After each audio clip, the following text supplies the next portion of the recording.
Y dicho esto, vamos a la primera sesión. Y a mí me ha tocado, me ha- la sesión que se me ha otorgado es la necesidad del arrepentimiento, la necesidad del arrepentimiento. Así que vamos a orar, vamos a entregar este tiempo en las manos de Dios y ya vamos a disponer nuestro corazón para poder aprender juntos. Señor, mi Dios y Padre eterno, te doy muchas gracias por la oportunidad y el privilegio de poder estar aquí hoy. Señor, gracias por cada hermano y hermana que ha podido venir, cada persona que ha venido incluso de otras iglesias que nos visitan, Señor, pero todos, independientemente de la iglesia a la que pertenecemos, tenemos una misma misión. Nuestra misión no es ir y simplemente crear más iglesias nuestras. Nuestra misión es ir y compartir el Evangelio. Esto no se trata de nuestra iglesia local, se trata del reino de Dios. Y por eso, Señor, venimos de distintas iglesias para equiparnos para la misión, porque en Cristo como hermanos queremos ser equipados. Y te pido, Señor, que bendigas este tiempo, que hables a nuestros corazones, que edifiques nuestras vidas, que nos instruyas, nos capacites, pero sobre todo, que como hemos visto en la parábola de esos pescadores sin peces, que no se quede solo en información, que esto nos impulse a salir y a cumplir la misión. Prepara nuestros corazones para recibir ahora este primer mensaje, Señor, y que sea de edificación para todos los que estamos aquí. Te lo pido en el nombre de Jesús. Amén. Amén. Hermanos, como hemos dicho inicialmente, el tema que voy a estar trabajando es el tema de la necesidad del verdadero arrepentimiento en cuanto a la visión del evangelismo y en cuanto a la visión de la conversión de los pecadores. Vamos a tratar tres temas diferentes a lo largo de esta primera sesión. En primer lugar, vamos a hablar de la oración de salvación, esa famosa oración que es común en muchas congregaciones, ¿no? Te invito a recibir a Cristo como Señor y Salvador. La oración del pecador, esa oración que muchas veces las personas realizan al culminar ese evangelismo, que veremos que muchas veces no es bíblico, que no tiene fundamento en las escrituras y que simplemente por repetir esa oración declaran a esas personas ya salvas y hermanos en la fe. Luego trataremos el segundo tema. ¿Se necesita solamente creer para ser salvo? Es decir, si solo creo, ¿es suficiente? Pasaremos por un texto bíblico que muchas veces se ha sacado de su contexto para no interpretarlo debidamente y entenderemos lo que la palabra quiere decir. Y en tercer lugar, nos centraremos en esa doctrina, la doctrina del arrepentimiento, no del remordimiento, del arrepentimiento. No es lo mismo unas lagrimitas, sentirme un poco mal. ¿Qué implica verdaderamente arrepentimiento? ¿Cómo sé que me he arrepentido verdaderamente de mis pecados? Así que esa va a ser la estructura de este primer mensaje, de esta primera sesión. Y vamos a empezar por eso que hemos dicho al principio. ¿Es bíblica la oración de salvación? ¿Es bíblica esta oración que se ha puesto en práctica, que se ha llevado a cabo en los últimos años, de llevar a la gente a repetir una oración y declararlos salvos? Es decir, es bíblico el hecho de guiar a una persona en una oración para aceptar a Jesús en su corazón. Personas que en el fondo ni siquiera entienden lo que es orar y que muchas veces solo repiten las palabras que guiadas por un creyente o por un pastor. Y yo recuerdo estar al frente en un altar y que alguien con un micrófono me dijese: repite conmigo, yo, Juan Manuel, te recibo a ti, Jesús, Jesús, como mi Señor y Salvador.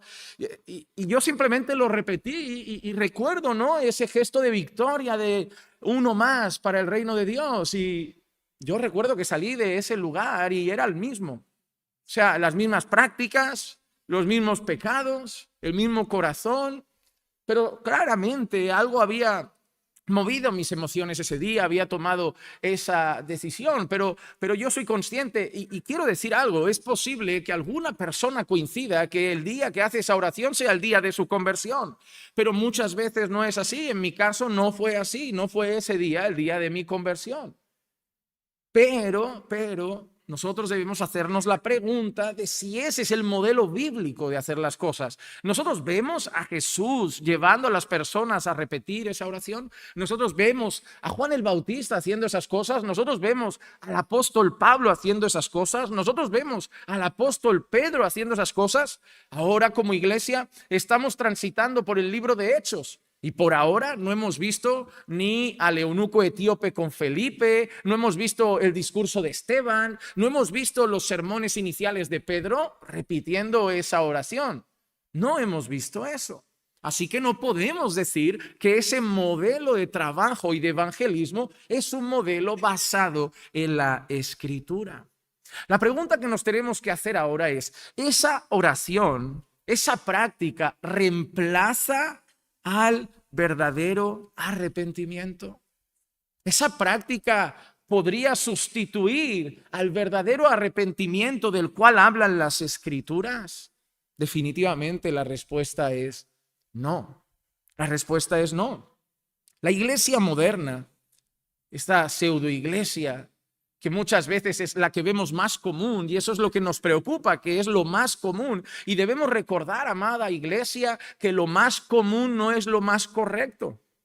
A veces pensamos que si vamos con la mayoría significa que estamos bien, pero recuerda que hay países que la mayoría es musulmana, eso no garantiza que están bien, o que históricamente la mayoría de personas en algunos países han sido católicos romanas, eso no significa que están bien. Cuidado con decir, es que la mayoría cree así. Nuestra premisa no debe ser la mayoría, nuestra premisa debe ser la Escritura, debe ser la palabra de Dios, el fundamento de nuestra fe y práctica. Y la iglesia moderna ha sustituido el mensaje de pecado, lo ha arrancado de su evangelismo, ha arrancado del evangelismo el arrepentimiento y ha simplemente fabricado una salvación a través de un mensaje centrado en suplir necesidades mundanas y la felicidad del hombre. En lugar de estar enfocándose en la eternidad, se enfocan en el presente. Déjame hacerte una pregunta. ¿Cuánta gente conoces que hizo esa oración y está ahora en el mundo? No te digo en otra iglesia, ni siquiera en otra congregación, y digas, no, mira, es que ahora crea algo un poco diferente. Te digo en el mundo. Es más, ¿cuántas personas hay que se hayan bautizado o que conozcas y estén en el mundo? Y ese es el peligro que estamos viendo. Estamos fabricando falsas conversiones. Estamos permitiendo que no creyentes se sientan creyentes porque le estamos ofreciendo algo que al no creyente le apetece. Hermanos, vivimos en un mundo lleno de dolor. A ver, personas con vacíos en el corazón, deprimidas, tristes, con problemas familiares, con problemas personales, con problemas emocionales. Esto está en el mundo. Lo enfrentamos incluso en la iglesia. Somos creyentes y enfrentamos problemas. Mientras estemos de este lado de la eternidad, en un mundo donde hay pecado, habrá dolor, habrá enfermedad y conviviremos con pecadores, lo que implicará luchas. Pero el problema es que el mensaje que debemos llevar no se trata de suplir eso.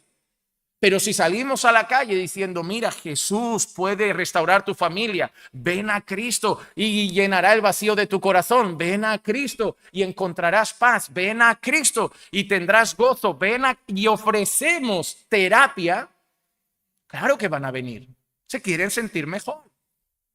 Pero le estamos ofreciendo a un psicólogo, a un terapeuta, no estamos llevándoles a ver la necesidad de salvación. Les estamos ofreciendo la necesidad de sentirse bien. Pero lo que debemos entender es que el evangelismo tiene como foco que el pecador entienda que destituido de la gloria de Dios, su fin es el infierno y necesita un Salvador. Si nosotros quitamos la ley, si arrancamos los mandamientos de Dios, si no hablamos de pecado, si no hablamos de arrepentimiento y no conducimos a la salvación, entonces lo que estamos haciendo no es el evangelio. Eso no es el evangelio. Salir a la calle con un cartel, sonríe, Jesús te ama, no es el evangelio. Ir con un cartel, abrazos gratis, no es el evangelio. Ponerte en una mesa sentado con un cartel, si la iglesia te lastimó, ven a hablar conmigo, no es el evangelio. Parece que incluso vivimos pidiendo perdón como iglesia al pecador por haberlo herido con nuestro mensaje. Pero a veces la iglesia está tan mal enseñada que lo manifestamos hasta cuando traemos invitados al culto y se van. Porque muchas veces cuando traemos una persona al culto un domingo, escucha la palabra, está entre nosotros y sale, muchos le preguntan, ¿cómo te sentiste? Y parece que nuestro deseo es que el pecador se haya sentido cómodo entre nosotros. Hermano, la Biblia dice que el impío no prevalece en la congregación del justo. Si un pecador viene semana tras semana a nuestra iglesia y se siente a gusto y disfruta del culto mientras sigue en sus pecados, debemos saber que la iglesia no está predicando el evangelio. ¿Por qué? No está siendo confrontado con sus pecados. Si nosotros quitamos la ley, quitamos los mandamientos, quitamos la santidad de Dios, quitamos el pecado, quitamos el llamado al arrepentimiento, estamos arrancando el evangelio. Y si arrancamos el evangelio, aunque la sala esté llena, no está llena de salvos. Porque solo el evangelio es poder de Dios para salvación de todo aquel que cree, del judío primeramente y también del griego. Por lo tanto, nuestra meta no es llenar un templo. Nuestra meta es predicar el evangelio. Y ese evangelio, ¿qué elementos tiene? A lo largo de la conferencia de la mañana iremos desglosándolo más, pero básicamente tiene pecado. Y es lo que más quitamos muchas veces. No queremos que sea duro el mensaje, no queremos que se incomoden, pero hermano, somos pecadores y debemos reconocerlo. Tiene pecado, tiene ley, porque lo que nos va a hacer ver nuestro pecado es la ley. A ver, bajo la moral de este mundo somos buena gente. Yo encuentro personas en este mundo que le digo, ¿eres buena persona? Sí. Bueno, alguna mentirijilla. Alguna vez he mirado a alguna mujer, pero no la he tocado. Bajo su perspectiva, como yo digo, si no son Hitler, son buenos. Pero claro, la vara de medir la bondad no es Hitler. La vara de medir la bondad es el Dios Santo.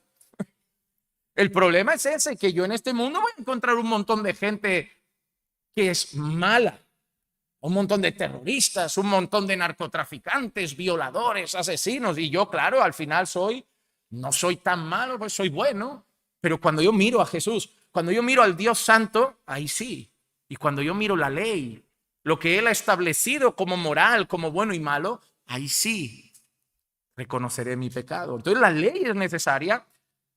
Y en base a eso es necesario que haya arrepentimiento, no solamente saber que soy malo, sino arrepentirme de mi pecado. Luego hay perdón de pecados, porque lo que necesitan no es sentirse bien, estar a gusto, ser felices, necesitan ser perdonados. Y finalmente, vida eterna. Vida eterna.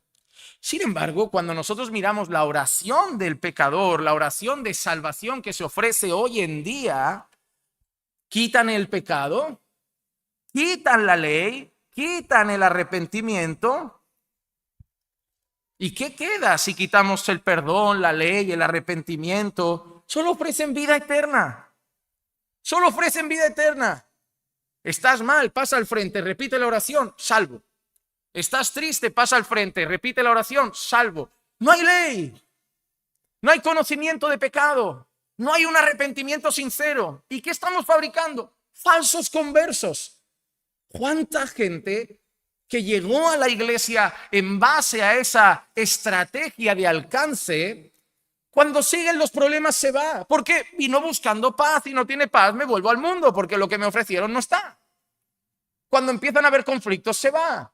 Cuando hay un roce en la iglesia se va. Cuando un hermano le decepciona, la gente del mundo es mejor que la iglesia, me prefiero ir al mundo. Y tú ves que el mundo siempre sigue resultando atractivo para ellos. ¿Por qué? Porque no ha habido conversión.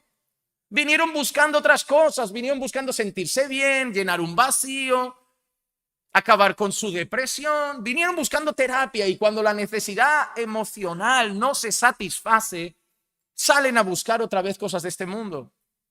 Cuando nosotros no predicamos el evangelio bíblicamente, fabricamos falsos conversos. Y tenemos iglesias llenas de falsos conversos. Un hombre muy famoso por el tema de esta oración es Billy Graham.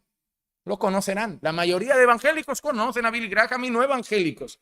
Recuerdo una vez que fui a predicar a Estados Unidos y yo vi lo que tienen en mente. Porque fui a predicar a Estados Unidos y me hicieron preguntas en inmigración. ¿A qué viene usted? No, yo vengo a predicar. ¿Dónde? En una iglesia protestante, evangélica. Y la pregunta de aduana fue, ¿usted es como Benny Hinn? Y dije, no. Dije, no. Y me dijo, entonces como Billy Graham, no sé, tampoco. Y tú dices, vaya dos tienen en mente, no hay nada en medio. Pero ahí tú ves la imagen que tienen del evangelio en Norteamérica. O tienen a Benny Hinn, o tienen a Billy Graham, y no tienen más. Y eso me sirvió para ver cómo ven los estadounidenses el evangelio. Y ahí ves que falta. Billy Graham en una entrevista dijo, y a mí me resultó muy interesante que lo diga él mismo, si solamente un 5%, un 5 dijo, y esa entrevista me dijo, bueno, él mismo ha reconocido algo. Si solamente un 5% de las personas que en mis campañas levantaron la mano y repitieron una oración, hoy siguieran en la iglesia, yo sería feliz. O sea, él da por hecho que menos del 5% siguen en el Señor. Eso, viniendo del propio autor de esas campañas, del propio autor de esas oraciones, nos dice que él sabe que esa oración no es garantía de salvación. No lo es. Porque nosotros vemos, estadios se llenaban, multitudes pasaban, y él dice, si solo un 5% estuviera hoy en Cristo, estaría feliz. Porque la oración muchas veces se puede mover por una emoción, por una necesidad, pero no es el modelo bíblico de evangelismo. Así que esta oración del pecador, hermanos amados, partimos de esa primera base, no es un modelo bíblico de evangelismo, no incorpora bíblicamente el evangelio. Vamos a la segunda pregunta que nos hacemos hoy ¿es posible la salvación con solo creer? Es decir, solamente creyendo en Jesús soy salvo. Solamente si creo en Jesús. Hay un montón de gente en el mundo que cree en Jesús, ¿verdad? Y no van a una iglesia, ni siquiera serán evangélicos. Un montón de gente cree en Jesús. Yo conozco gente que está el sábado en la discoteca y cree en Jesús. Yo conozco gente que vive en fornicación y cree en Jesús. Es más, yo conozco narcotraficantes que creen en Jesús. Conozco prostitutas que creen en Jesús, seguramente. ¿Conocen ustedes personas que viven una vida de pecado y creen en Jesús? ¿Solamente creer basta? Hay un pasaje que creo que ha generado cierta confusión. Romanos capítulo 10, versículo 9 y 10, y creo que este pasaje ha dado base muchas veces a esta oración que se hace. Si confiesas con tu boca que Jesús es el Señor y crees en tu corazón que Dios lo levantó de los muertos, serás salvo, porque con el corazón se cree para alcanzar justicia, pero con la boca se confiesa para alcanzar salvación. Y de allí que hemos obtenido. Tienes que creer y confesar y ya está. Has creído, repite una oración, eres salvo. ¿Por qué? Porque con el corazón se cree para justicia y con la boca se confiesa para salvación. Pero recuerdan una frase que hemos dicho en más de una ocasión. Un texto fuera de su contexto solo sirve para crear un pretexto. Entonces, ¿será que eso es lo que está enseñando el apóstol Pablo? ¿Será que está enseñando solamente que la gente llegue a tener algún tipo de fe en Jesús y repetir una oración y decir con su boca, creo en Jesús? Bueno, vamos a ver el contexto.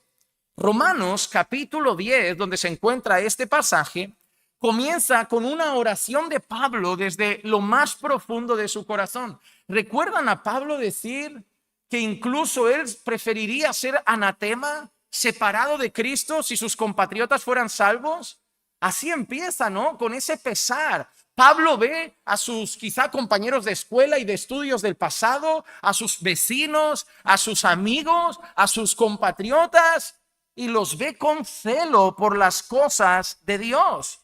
Él los llega a elogiar con entusiasmo porque buscan a Dios así, con fervor, ¿no? Ellos tienen celo por las cosas de Dios. Eso es lo que dice Pablo. Dice, oye, no son hipócritas. No son gente que quiere vivir para el mundo. Ellos tienen celo, ellos quieren vivir conforme a la ley. Ellos quieren hacer las cosas correctamente. Ellos quieren guardar sus mandamientos. Pero Pablo, cuando nosotros vamos Romanos capítulo 10, los primeros 4 versículos, Pablo nos enseña que el problema de ellos no es que no crean, que no quieran hacer las cosas bien o que sean hipócritas, sino que dice Pablo que el problema es cómo quieren alcanzar la justicia. Y Pablo dice que el problema de ellos es que quieren alcanzar la justicia por sus obras y que no han conocido la justicia de Dios que es por la fe en Jesucristo. O sea, el contexto de Romanos 10 nos enseña que Pablo está triste porque sus compatriotas judíos buscan a Dios y la ley con fervor, quieren obedecer los mandamientos para así estar aprobados delante de Dios, cuando la realidad es que la única manera no es por la ley, sino por medio de la fe en Cristo. Ese es el contexto. Tanto es así que Pablo ya ha mencionado a Abraham, el padre de la fe, y Pablo ha enseñado que Abraham creyó y le fue contado por justicia. Por eso, cuando nosotros vemos ese contexto en Romanos 10, capítulo 9, y vemos que si con tu corazón crees y con tu boca confiesas, no es para repetir una oración, no es que basta solamente con decir creo en Jesús. Lo que Pablo está tratando es un pueblo que se quiere salvar a sí mismo. Un pueblo que quiere alcanzar su propia justicia. Cuando Pablo ha enseñado en más de una ocasión que por las obras de la ley ningún hombre puede ser justificado. Y lo que Pablo está diciendo es que ese pueblo judío, esos compatriotas de él, no se van a salvar a menos que crean en su corazón en Cristo como único Salvador posible y depositen toda su fe en Jesucristo y en su obra redentora, porque ellos no se pueden salvar a sí mismos. Ese es el contexto. Es un llamado a que los judíos se olviden de salvarse a sí mismos, se olviden de confiar en sus propias obras y pongan toda su fe y confianza en Jesús. Porque significa que el judío va a tener que reconocer que es pecador, va a tener que reconocer que es culpable, va a tener que reconocer que ante la ley que él tanto busca, ante la ley que tanto celo tiene, no la puede cumplir y que va a necesitar arrepentirse y poner su fe en Cristo plenamente para ser salvo. ¿Recuerdan el encuentro de Jesús con ese joven rico? ¿Conoces los mandamientos? La respuesta es asombrosa. Porque yo hubiera dicho, sí, los conozco, pero no me atrevería a decir como él, los conozco y los he cumplido desde mi juventud. Pues ya, todo bien. Esa era la mente para un judío. Yo tengo celo por las cosas de Dios, yo he luchado por obedecer los mandamientos. Y Jesús, que nadie evangeliza tan bien como él, y que conoce los corazones, digo, pues entonces ya lo has hecho todo, estás bien, eres justo, eres perfecto, solo haz una cosa, vende lo que tienes, dalo a los pobres y vente. Y ahí mostró que tenía pecado. En la mente de él no, porque a lo mejor guardaba el día de reposo, a lo mejor no había tomado el nombre de Dios en vano, a lo mejor honraba a su padre y a su madre, a lo mejor no había codiciado nada del prójimo, pero tenía amor al dinero, tenía un ídolo en su corazón. Y al final lo que Jesús está demostrando, no te puedes salvar, eres un pecador. Cuando nosotros evangelizamos, hermano amado, tenemos que llegar a ese punto. La persona debe reconocer que es un pecador. Pero lo que Pablo está tratando aquí es que la salvación no puede ser por obras.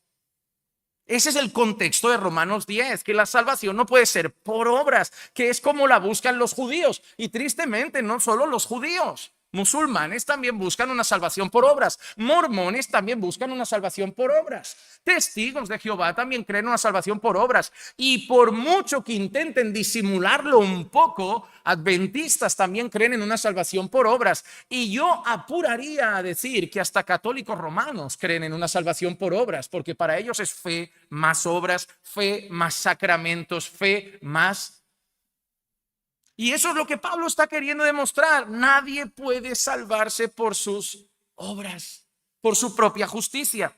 El mismo Pablo a los Efesios lo deja claro. En Efesios capítulo 2, versículo 8 y 9 dice: ciertamente la gracia de Dios los ha salvado por medio de la fe. Esto no nació de ustedes, sino que es don de Dios, ni es resultado de las obras, para que nadie se vanagloríe de ello. Pablo lo dice claramente: la salvación es por gracia, mediante la fe. Esto no es de ustedes, es un don de Dios, no por obras, para que nadie se gloríe de ello.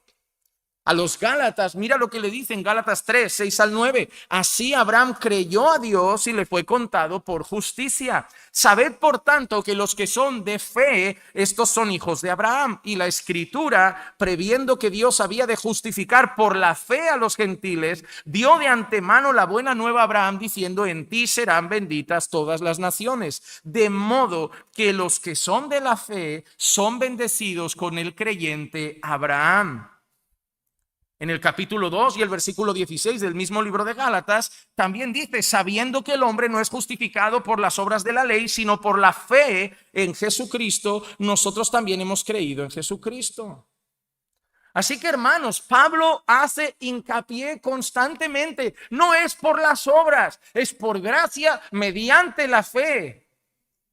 Y sí, hermanos, no discutimos que en el capítulo 2 de Efesios, versículo 10, dice: para buenas obras. Pero las obras no son el camino de la salvación, son el resultado de la salvación.